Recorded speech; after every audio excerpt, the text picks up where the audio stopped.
Sizcə insanın yaradılış məqsədi nədir? İnsanın yaradılış məqsədi odur ki, insan yarandığı andan, özünü dərk elədiyi andan xeyir işlərlə məşğul olmalıdır. Çalışmalıdır ki, dövlətinə, millətinə, vətəninə xeyir versin.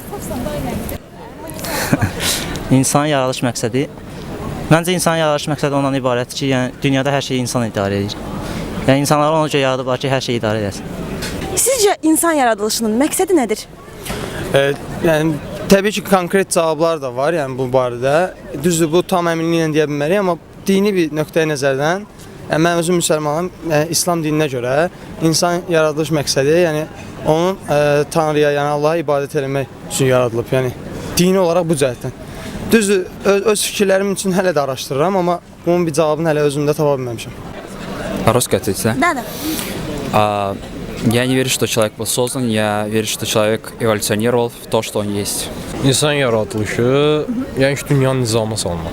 Yəni bir nizamını saxlamaq üçün. Sizcə hər insan buna qadirdir? Əlbəttə ki, yox. Müəyyən insanlar var ki, bunlar liderlərdir ki, hansı ki, dünyanın nizamını bunlar tənzimləyirlər. Məsələn, hər insan durub Azərbaycanın prezidenti ola bilməz ki, gərək Azərbaycan prezidenti olsun ki, Azərbaycandakı nizamı düzəldə bilsin.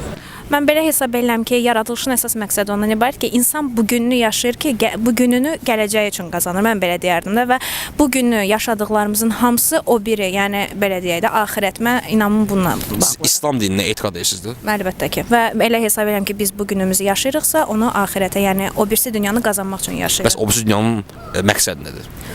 Məqsəd, yəni belə deyək də, sırf dinlə bağlı götürsə, mən əgər İslama inanıramsa, yəni belə hesab edirəm ki, bu günümüz, əməllərimiz, yəni pis, yəni və yaxud da yaxşı əməllərimiz belə götürək, hamısı gələcəyimizi qazanmağımız üçün. Adi bizim həyatdakı hər şey, imtahanlarımız da götürsə, biz nəyəsə imtahan verirsə, onu qazanmaq üçün veririk də, hansı bir məqsədimizə çatmaq üçün. Və elə həyatı da belə mən götürürəm.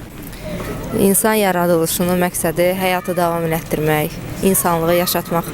Детей родить, создать семью, дом построить, деревья посадить. Это такая притча есть. А думаю, для счастья рожден. Просто как он использует это создание, это другой вопрос. Некоторые умно используют с разумом, другие так себе спустя рукава живут, думают, что будет, то будет.